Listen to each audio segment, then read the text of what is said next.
네, 안녕하십니까. 김종훈입니다. 오랜만에 인사드리는 것 같아요. 퇴근 후 한능검으로. 그간 11월 되니까 왜 이렇게 강연이 많고 일이 많은지 모르겠어요. 지금도 보면 아시겠지만 퇴근하자마자 밥 호로록 먹고 겨우겨우 이제 좀 이렇게 자리를 잡았는데, 왜냐면 오늘도 원래 피곤해서 그냥 자려고 했는데, 이번 주에 이제 올해 마지막 한국사 능력 검정 시험 62회군요. 2회가 예정이 됐기 때문에 이번 주 이대로 보내기엔 너무너무 아쉽더라고요. 그래서 여러분께 이 희대의 명저가 될 한국사 로드 내용과 좀 맞춰서 한능검 마지막 이제 시험을 좀 이렇게 예상 문제를 찝어드리면서 나눠서 어떤 경향이 어떻게 되는지를 한능검의 시선, 한국사 로드의 시선으로 좀 풀어드리는 게 좋지 않을까라는 생각을 했어요. 그래서 이제 1번부터 50번까지 문제니까 이걸 시대 순으로 나눠서 남북국 시대까지 이야기, 그리고 고려 조선의 이야기, 그리고 이제 근현대사 이야기로 한 3가지 파트로 해가지고 이제 짧게 한 20분, 30분 정도씩으로 해가지고 한번 구성을 해보면 어떨까 싶어서 급하게 시간을 좀 마련을 해봤습니다. 근데 아무래도 이제 좀 제가 너무 바빠가지고 정신이 없긴 했는데, 그래도 오면서 오늘 퇴근하면서 일부러 좀 맞춰 풀어봤어요. 60일에 풀어봤는데 한 개 틀렸더라고요. 지하철에서 하나 푸는데 30 몇 번인가요? 35번 2점짜리 하나 틀렸는데, 이것도 당연히 맞을 수 있는 문제를 그 지하철에서 이렇게 툭툭툭 풀면서 왜 이랬을까 하는 생각이 들 정도로 아쉬웠는데, 아무튼 저는 여러분들이 이 한국사 로드만 보고도 충분히 만점을 받았으면, 만점은 솔직히 좀 어렵고 1급을 받았으면 하는 그 바람을 담아가지고 한번 이야기를 한번 풀어보도록 할게요. 한국사 로드는 여기보다 여기다 놓는 게 훨씬 더 예쁘겠네요. 좋네요. 아무튼 1번 문제는 제가 언제나 말씀드렸죠. 그 구석기와 신석기와 청동기와 철기를 구분하는 문제라고. 그래서 한국사 로드에 여러분 읽은 첫 번째 페이지가 전공리 유적지인 것도, 그렉보엔과 상미의 그 사랑 이야기를 담은 전공리 유적지인 이유가 바로 1번 문제 때문이라 그랬죠. 그래서 1번 문제는 절대 틀리면 안 돼요. 제가 지난주에 저희 이제 출판사 사장님이랑 우리 이제 독자들이랑 같이 충주에 가서 충주를 갔다가 단양금굴을 갔는데, 단양금굴에서 이번에는 단단히 준비를 해가지고 랜턴까지 해가지고 싹 들어갔더니, 역시나 그 박쥐의 수백 마리 박쥐가 눈앞에서 싹 있는데, 역시 한국사 로드는 좋은 책이라는 걸 제가 다시 한번 느꼈어요. 단순히 시험에 나오는 유적지를 그냥 보는 차원을 넘어서 사람들과 함께 추억을 만들 수 있는 그 공간을 함께 간다는 게, 역시 저는 잘 하지 않았나, 이 책을 쓴 게 참 잘한 선택 아닌가 싶더라고요. 다시 이제 본질로 돌아가서 1번 문제도 여러분 지난 60일에 이 문제를 보면은 가시대의 생활 모습으로 옳은 것은이잖아요. 강원도 양양 오산리 가시대 마을 유적지에서 발굴이 됐다. 가시대를 대표하는 건 빗살무늬 토기와 덧무늬 토기다. 이음 낚시와 그물추도 출토됐다. 여러분 빗살무늬 토기죠. 신석기죠. 그러면 여러분 왜 신석기가, 왜 빗살무늬 토기가 왜 생겼겠어요? 구석기에 비해서. 맞아요. 농경을 시작을 했으니까 음식을 땅에다가 저장할 수 있는 공간이 필요했단 말이에요. 좀 더 안정적이고 오래도록 보관할 수 있는. 그러니까 뭐겠어요, 정답은. 신석시대 걸 고르면 되잖아요. 농경과 목축을 통하여 식량을 생산하였다. 이거죠, 정답은. 주로 동굴이나 막집에 거주했다. 이건 제가 항상 얘기하죠. 전공리 유적지, 그리고 단양금굴 가서 직접 여러분 보면은 단양금굴도 그렇고 전공리 유적지도 그렇고, 거기 가면 여러분 뭐가 있어요? 맞아요. 구석기 유적지들이 왜 있겠어요? 그 한탄강과 남한강을 주변으로 해가지고 동굴, 여러분 왜 이런 데서 자리를 마련했겠어요? 먹을 거를, 식량을 쉽게 구할 수 있고, 외부로부터의 그런 위협으로부터의 안전한 곳을 찾기 위해서 최적의 장소였으니까요. 1번 이거는 구석기. 고인돌이나 돌롤 무덤, 이건 여러분 언제예요? 청동기 시대의 군장 무덤이라고 그랬죠. 여러분 100톤이에요. 100톤. 100톤을 여러분 끌려면은 최소 1000명, 10,000명 정도의 인력을 동원할 수 있는 힘 있는 권력자예요. 그러니 당연히 고인돌과 돌를 묻으면 청동기 시대, 명두전, 중국과의 교육. 여러분 제가 이것도 한국사로드에다가 국립중앙박물관 이야기하면서 명두전 이야기를 했습니다. 여러분 명두전 실제로 본 적 있으세요? 명두전 굉장히 면도칼처럼 생겼어요. 예. 실제 칼 모양의 철이에요. 이걸 가지고 이제 중국에서는 이제 오수전과 함께 같이 이제 명도전이 하나의 화폐로 활용된 건데, 그러니 이거 직접 가서 보면 너무너무 재밌어요. 중국과의 우리가 같이 교역을 했다는 걸 알 수 있고, 비파용동검과 거친무늬 거울, 이 비파용동검 자체가 고조선의 여러분 영역이죠. 고조선이 여러분 왜 흥했어요? 맞습니다. 청동기 문화유산의 그 유적지와 겹치기 때문에 그 청동기 유산의 여러분 가장 대표적인 게 바로 비파용동검 이겁니다. 그러니 어렵지 않은 내용이었고, 2번 볼까요? 2번. 가 나라에 대한 설명으로 옳은 것은, 가 나라에 대한 설명으로 옳은 것은 5월과 10월에 제천 행사를 지냈다. 신지와 읍차 지배자, 목로국과 사로국 구야국 여러분 이거 뭐예요? 사만이죠, 사만. 이 한반도 한강 이남의 지역에 이제 그런 여러 군장 국가들을 여러분 뭐라 불러요? 사만이라 부르죠. 그러니 이 지역에서의 신지와 읍차 이 특징을 갖는 게 뭐예요? 신성 지역인 소도가 존재했다. 연해 장수 진계의 공격을 받았다. 혼인풍습으로 민면을 의제가 있었다. 여러 가들이 별도로 사출도를 주관했다. 특산물로 단군, 과암과 반어피가 유명하였다. 그러니까 여러분 제가 이제 한능검은 제가 책에서도 얘기를 했지만 결국엔 흐름이거든요. 근데 흐름을 여러분 잡으려면 뭐가 있어야 돼요? 각 단어들, 소위 말하는 키워드들이 탁탁탁 흐름 속에 하나의 그림처럼 연상이 돼야 돼요. 그러니까 이것도 이 문제, 지금 앞선 문제들도 굉장히 뭐 제가 흐름을 강조를 했지만 그 흐름 속을 잇는 하나하나의 그 브릿지라 그러죠. 그런 키워드들이 다 연결이 돼 있어요. 여기도 여러분 5월 행사, 제천 행사, 신지, 읍차, 이거는 그냥 자연스럽게 사만이 나오니까 연상되니까 신성 지역인 소도가 있었다는 게 바로 연결이 그냥 되는 거예요. 이걸 그냥 뭐랄까, 이걸 하나하나 물론 제가 다 설명해 드리죠. 여러분 소도라는 거는 일종의, 여기는 재정일치 사회가 아니었거든요. 제사장과 정치 영역이, 종교 영역과 정치 영역이 구분돼 있다 보니까 당연히 이 소도 자체를 이루는 종교적인 공간에 대한 분리가 이루어졌던 거예요. 신성 지역에는 소도가 신지, 읍차 이후 사만 지역에서는 존재했다는 거죠. 그리고 여러분 소도를 뜻하는 게, 소도를 들어간 입구에는 이 기러기 모양의 새 모양의 여러분 솥대들이 이렇게 세워져 있었어요. 그게 바로 신과 우리 인간의 영역을 이어주는 그 교두부 역할을 이 제사장들이 했다는 걸 그대로 보여준 거예요. 그 특별구역에서. 이게 바로 소도예요. 그러니 이 단어들을 연결하자는 거예요. 키워드를. 연해장수 진계도 맨날 나오는 내용이에요. 뭐에? 고조선을 친 연해장수. 왜냐하면 연이 여러분 어디 있었냐면은 중국을 이룰 때 중국 본토에서는 굉장히 뭐랄까요? 굉장히 그 지금으로 치면 만주 지역에 있는 굉장히 시골 변방의 나라였어요. 근데 이 변방의 나라가 고조선이랑 붙어 있었단 말이에요. 이 붙어 있다 보니까 당연히 영토 갈등이 발생했고, 연해 장수 진계가 고조선을 공격해가지고 큰 영향을 끼쳤죠. 맨날 나오는 이야기입니다. 이것도 혼인풍습으로 민면의제, 옥저의 특징이죠. 옥저도 결국엔 중앙집권 국가로 발달을 못했는데, 민며느리라는 게 여러분 말 그대로 민머리라 그래가지고 어린 신부들을 뜻한단 말이에요. 이 어린 신부들을 뜻하는 민며느리제, 옥저죠. 여러 가들이 별도로 사출도 무조건 부여합니다. 부여.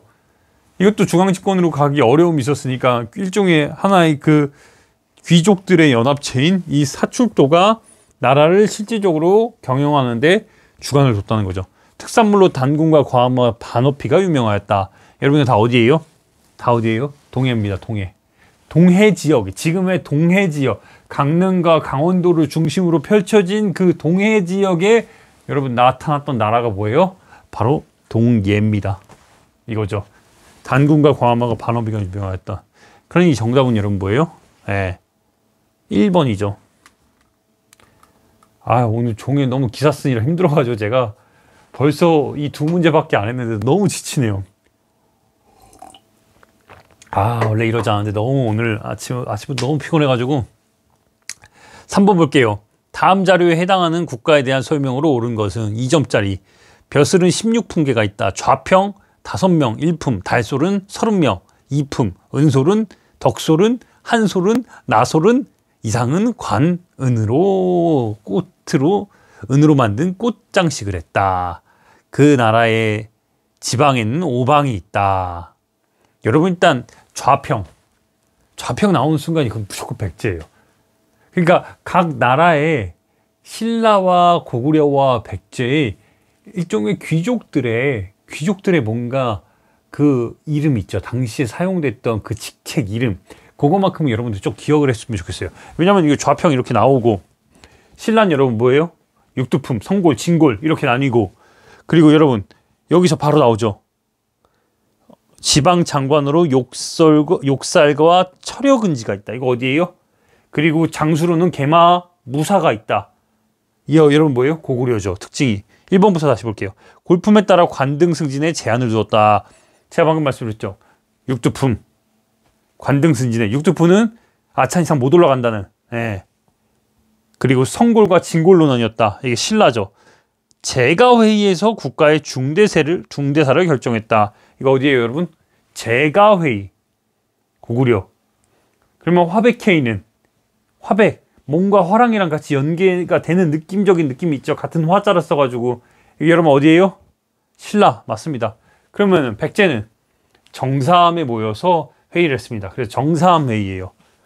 그리고 지방장관으로 욕설 철여근지.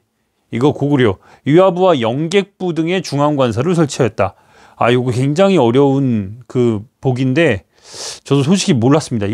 이 문제 나오기 전까지 위화부와 영객부 몰랐어요. 이럴 때는 여러분 어떻게 해요? 예, 아는 걸 고르면 돼요. 왕족인 부여씨와 팔성귀족이 지배층을 이뤘다. 여러분, 백제의 그 성들은 다 부여씨입니다. 어디서 내려왔어요? 부여에서 내려왔기 때문에. 그래서 여러분, 그 마지막에 백제의 부흥운동을 이끌었던 의자왕의 아들이 있죠. 그의 이름이 뭐예요? 부여풍입니다. 부여풍. 그래서 왕족인 부여씨와 팔성귀족이 지배층을 이뤘다. 이거 어디예요? 백제. 그러면 여러분 이건 어딜까? 이건 여러분들이랑 제가 논의해 보려고 찾아봤어요. 위화부와 영객부 등의 중앙관서를 설치했다. 이거는 신라라고 하더라고요. 신라. 그래서 제 책을 보시면은 신라 관련된 이야기도 또 엄청 많아요. 우리나라 또 신라가 어쩔 수 없이 왜 그러면 상대적으로 고구려와 백제에 비해서 왜 신라가 많을까? 그렇죠. 우리가 지금 여러분 차지하고 있는 영토가 다 어디예요? 예, 백제와 신라 대부분이 그 한반도의 이남 지방이 있다 보니까 백제와 신라 영토가 있죠. 그 중에서도 이제 삼한을 통일한 백제가 아무래도 문화유산을 훨씬 더 많이 남길 수밖에 없다는 거죠. 그러니까 당연히 그런 것이고. 4번 볼까요? 네.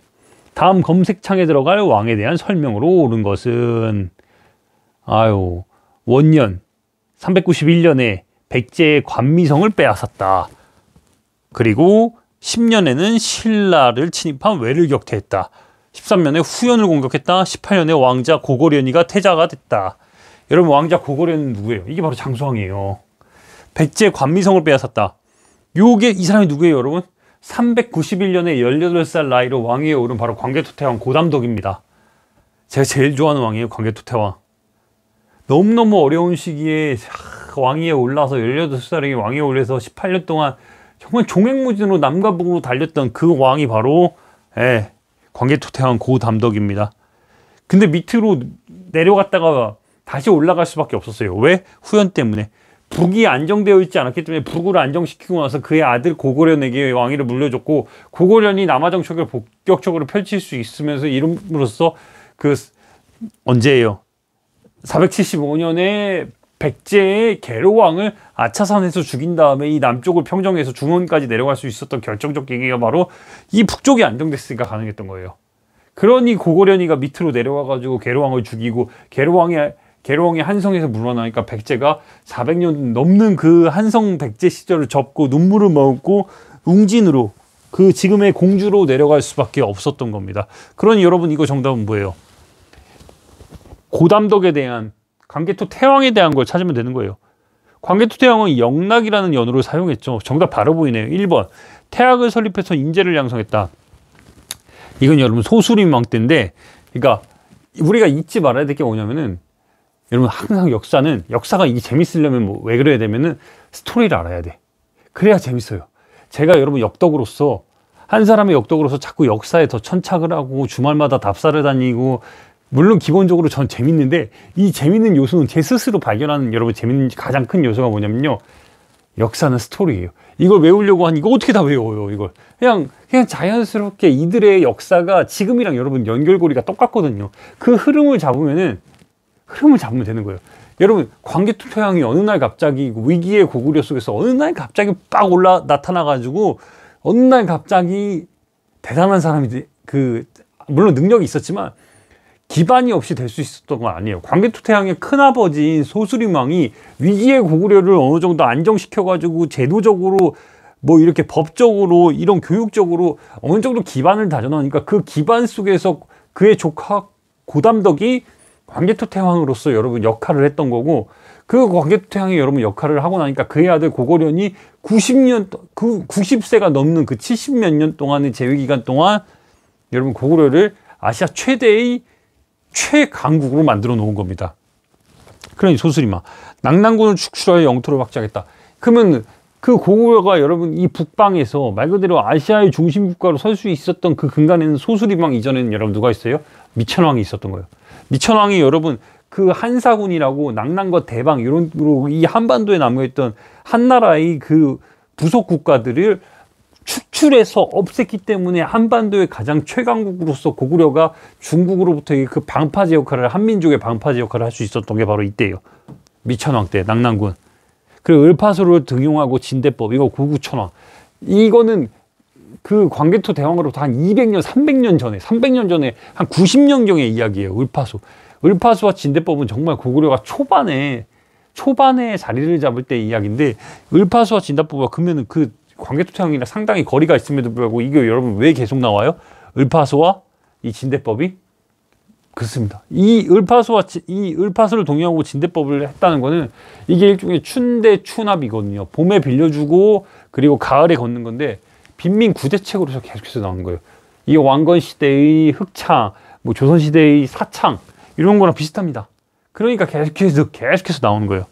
당해 침입에 비해 천리장성을 축소했다. 642년에 명류왕을 그냥 사지를 잘라가지고 그냥 반란을 일으키는 사람이 누구예요? 맞습니다. 연개소문이죠. 연개소문의 이야기. 제 책에서도 연개소문의 이야기 어마어마하게 강조를 했죠. 연개소문이 죽은 게 666년이고 이로부터 2년 뒤인 668년에 고구려의 그 1000년 제국이 무너지게 되는데, 그 이야기를 이제 연개소문을 통해서 드러내겠어요. 너무너무 재밌어요. 연개소문이란 인간은 정말 우리가 정말 뭐랄까요, 술 한잔 놓고 밤새도록 얘기할 수 있는 사람이 바로 연개소문이에요. 물론 학생들 같은 경우는 뭐 외울 게 많다고 하지만 연개소문 한 명으로 인해서 고구려의 정말 흥망성쇠가 마지막에 정말 다 드러났습니다. 그런 거예요. 연개소문. 5번 볼까요? 가 인물의 활동으로 옳은 것은, 이곳은 가의 생애의 활동을 주제로 한 전시실이다. 그는 금강산맥 경론과 대승기신론 등을 저술해서 불교 교리를 힘썼으며 무예가를 짓고 정토시나 불교 대중화, 나무 아미타불, 관세음보살. 여기서 여러분 나무 바랍니다. 아미타 부처님께 바랍니다. 제발 바랍니다. 여러분 요거 한 사람이 누구예요? 불교의 대중화를, 원래 귀족에게 여러분 전유됐던 그 불교를 대중들에게 네가 나무 아미타불만 외우면은 모든 게 극락왕생할 수 있다고 말한 사람이 누구야 여러분? 당나라로 가는 길에 해골물 마셔가지고 여러분 이것이 깨달음이다 말하는 사람이 여러분 누구예요? 맞아요. 원효대사입니다. 그러니 원효대사에 대한 이야기를 여러분 고르면 되니까 일심사상과 화생사상을 주장하였다. 구법순례기인 왕후 천추 국전을 남겼다. 이거 인도 간 이야기죠. 그리고 황룡사 9층 목탑을 건립하여 건의하였다. 요 지장대사가 여러분 그 김덕만, 신라의 선덕여왕 김덕만에게 건의했던, 그러면은 그 9층 목탑전에 여러분 그 황룡산 누가 지었어요? 진흥왕 때 지었습니다. 왜? 원래 나라의 부가 쌓이고 힘이 세지면은 뭔가 그 나라의 심벌 같은 거를 만들고 싶어진단 말이에요. 그러니까 황룡사를 구축을 나중에 김덕만이 불국정토로 건설하겠다면서 지장의 뜻을 받들어서 황룡사 구축목탑을 세우고, 이 구축목탑이 그로부터 수백 년 뒤인 몽골 침입기에 완전히 타버리죠. 왕명으로 수의 군사를 청하는 걸사표를 지었다. 왕명, 신라 왕명으로 수나라의 군사를 청하는 걸사표를 여러분, 수나라를 부추겨가지고 고구려를 쳐달라고 진평왕 땐가 이게 아마 했을 거예요. 왜? 이 뒤로는 여러분 나중에 수나라가 실제로 이러고 나서 어떻게 됐어요? 당나라를 계속 수양제가 계속 침입을 했는데 망했죠. 고구려가 결국엔 다 막아내가지고. 이 뒤로 나중에 김춘추가 당나라에 가가지고 다시 한번 요청을 해서 수당이 맺고 마침내 3차 침략 때 666년에 고구려가 연개소문이 망하고 죽고 나서 668년에 고구려가 연개소문의 아들 연남생이 데리고 온 당나라 군대에 의해 결국에는 굴복하게 되는 거죠. 승려들의 전기를 제공한 해동 고승전을 편찬하였다. 여러분 정답은 뭐예요? 1번이죠. 일심사상, 화쟁사상, 화장사상, 그리고 대중화, 원효대사. 어렵지 않습니다. 오늘 제가 진짜 힘드네요. 오늘 왜 이럴까요? 컨디션이. 오늘 준비한 거 50문제를 준비를 했는데 이걸 언제 다 할까요? 다음 상황에 나타난 배경으로 옳은 것은 연흥 2년 계로왕이 처음으로 사신을 보내 표를 올렸다. 신의 나라는 고구려와 함께 부여에서 나왔으므로 우호가 돈독하였는데 고구려의 선조인 쇠가 고국 원앙이 우호를 가벼이 여겨 직접 군대를 지휘하여 우리 국경을 짓밟았다. 신의 선조인 수가 군대를 정비해 공격하여 쇠의 머리를 베어 높이 베나니 그 뒤로는 남쪽을 못 봤는데 어느 날 갑자기 고구려가 내려오기 시작했네요. 속히 장수를 구원해 주십시오 하는 이 계로왕 때 이야기네요. 여러분 계로왕은 675년에 장수왕에 의해서 아차산에서 죽임을 당하죠. 그리고 그에 앞서서 계로왕의 조부인 근초고왕이 평양까지 가서 장수왕의 증조부인 고국 원앙의 머리를 칩니다. 그 이야기예요. 그 이야기. 그러니 다음 상황이 나타나는 배경 뭐예요? 장수왕의 이야기를 고르면 되는 거겠죠.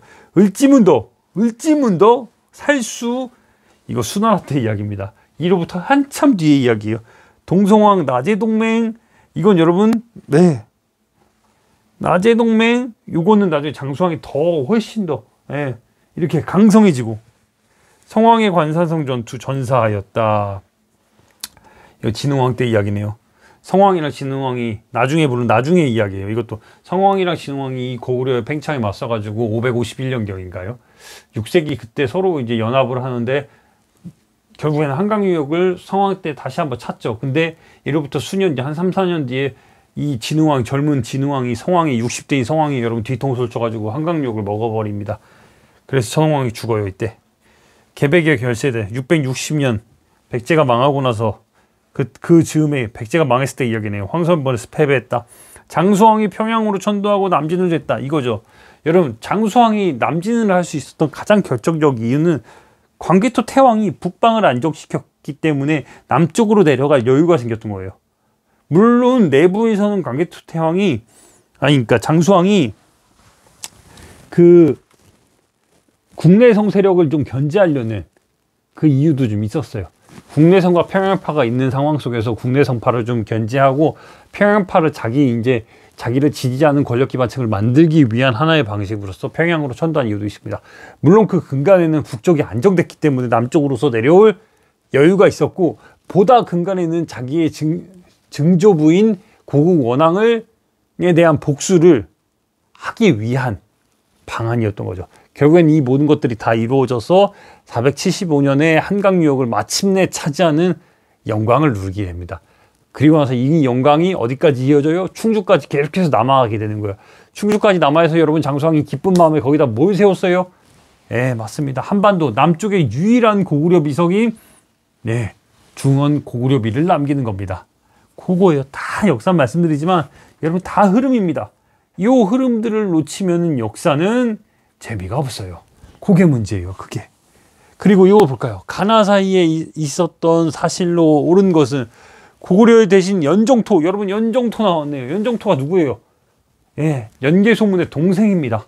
연개소문의 동생 연정. 이 한강유역을 고구려가 그 한강 연개소문도 여러분 친족만 믿었어요. 그러니까 자기 동생 상대적으로 약간 모자라지만 자기의 동생인 연정토를 한강유역에 한성주로 보내가지고 여기를 지키게끔 했어요. 근데 문제는 연개소문이 죽고 나서 이 삼형제가 싸워서 고구려가 망하니까 제일 먼저 투항한 사람이 연정토예요.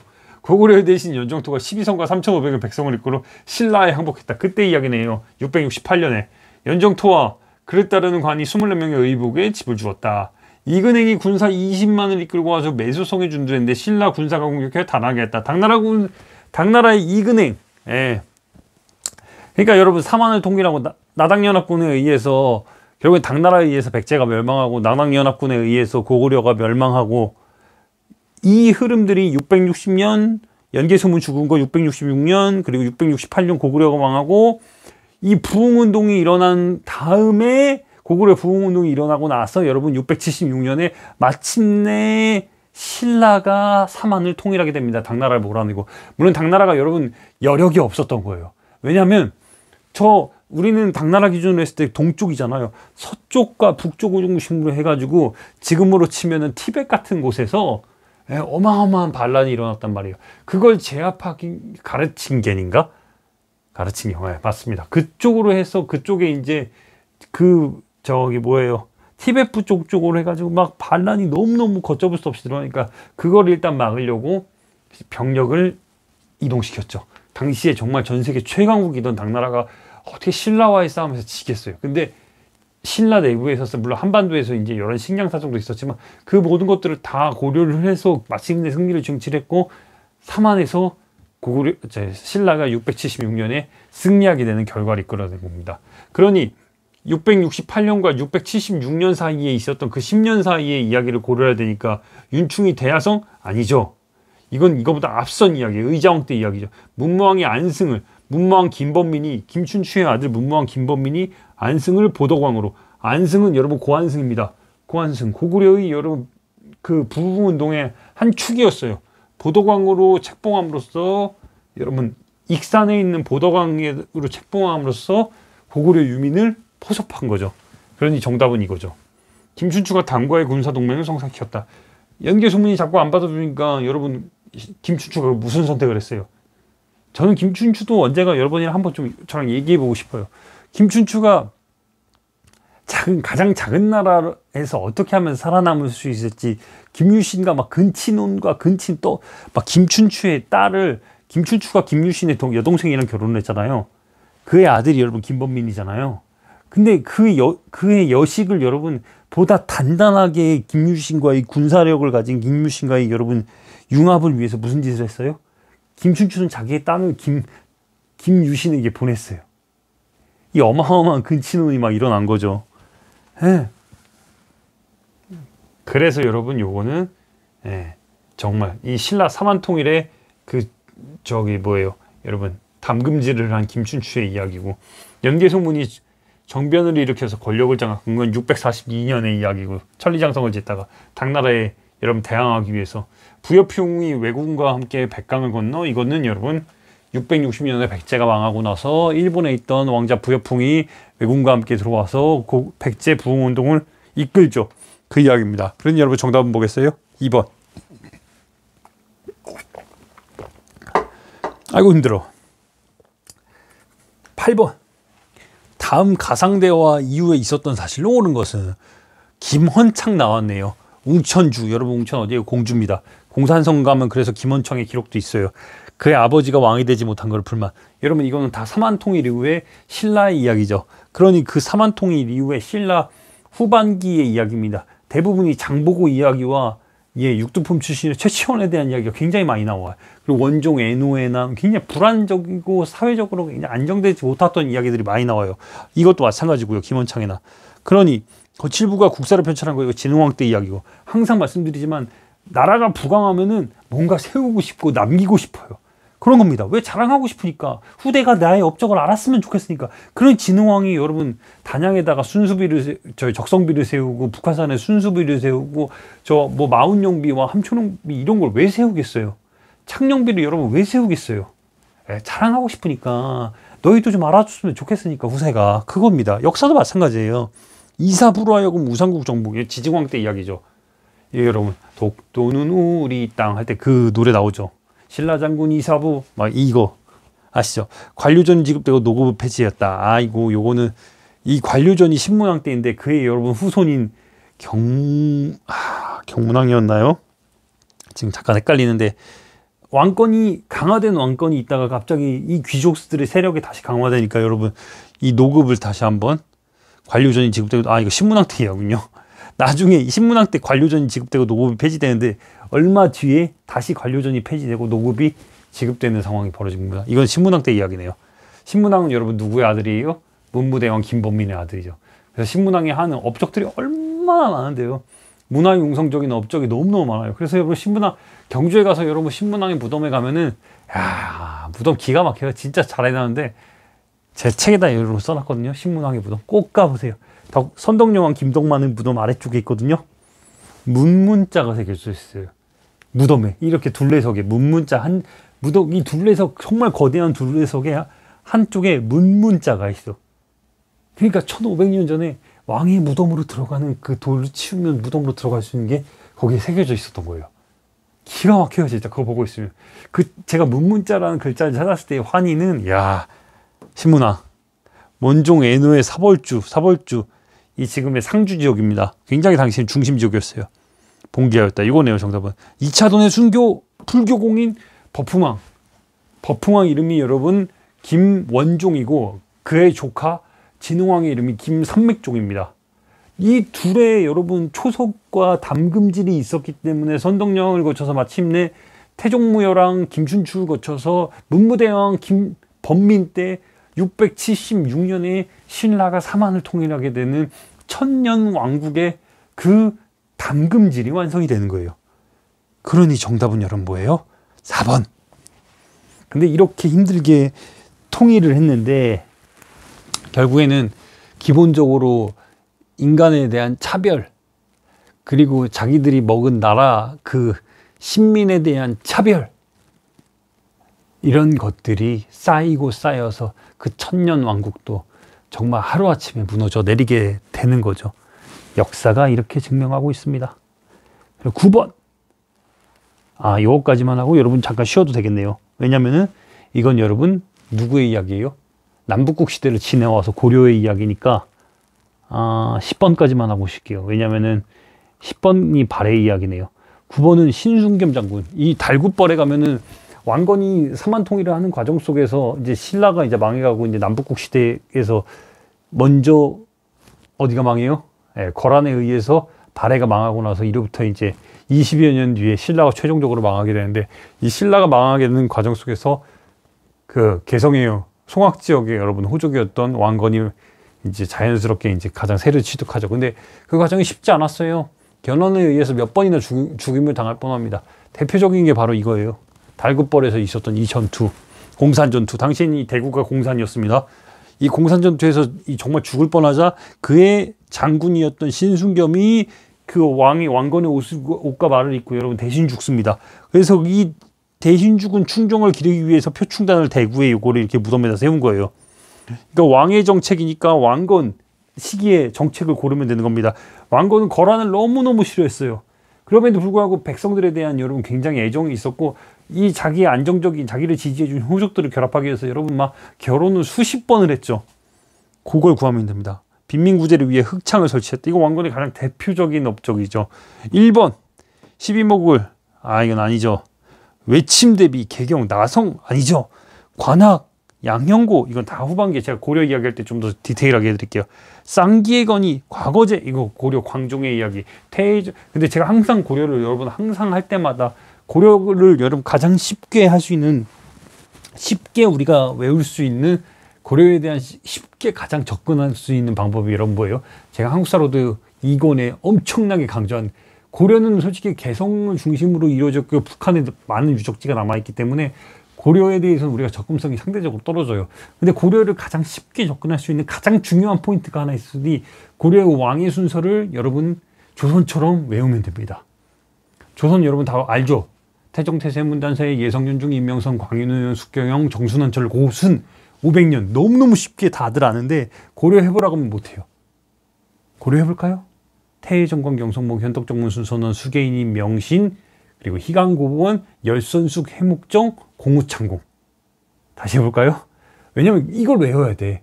태해, 정광, 경성모, 태조, 왕건에서부터 해종, 태해, 정종, 광종, 이거 다 왕건의 아들들입니다. 태해, 정광, 경성목, 현덕정문, 순선원, 수계인이, 명실, 희강고원, 열선숙, 충렬, 충선, 열선숙, 해목정, 그리고 마지막 공우창공, 공민왕을 거쳐서 우왕을 거쳐서 창왕을 거쳐 그리고 공양왕 때 마침내 고구려의 500년 역사도 저물게 되는 겁니다.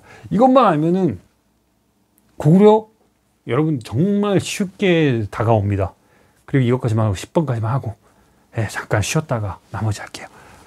다음 시나리오에 등장하는 왕의 업적, 궁궐안, 북루에 찬 대문예, 흑수말갈이 당에 조공하였으니 이는 우리를 치려고 하는 거다. 아이고 이거 굉장히 대문예는 아니다. 여러분 이거 발해의 이야기네요. 발해에 굉장히 강성했던 그 무왕에 대한 이야기로 추정이 됩니다. 무왕 때 뭘 했어요? 장문유를 보내서 등주를 그러니까 우리가 원래 침략의 역사는 고구려를 제외하고는 거의 없었어요. 근데 발해가 그 침략의 역사를 타국에 침략을 해가지고 선제 공격을 한단 말이에요. 장문유를 보내서 지금의 산둥반도인 등주를 공격했어요. 정답은 1번이죠. 이건 다 이거 다 백제 이야기가 왜 나왔어요? 외사정 이런 것들, 유민을 모아 동무산에서 나라를 지었다. 이건 다 앞선 이야기들이에요. 발해 이야기고 발해 시작점 이야기네요. 대조영의 이야기. 아무튼 일단 10번까지만 보고 그러나서 나머지는 이어서 이 지금 남북국 시대까지 했습니다. 이어서 고려와 조선 근현대사를 좀 진행하도록 할게요. 잠깐 쉬었다 하겠습니다.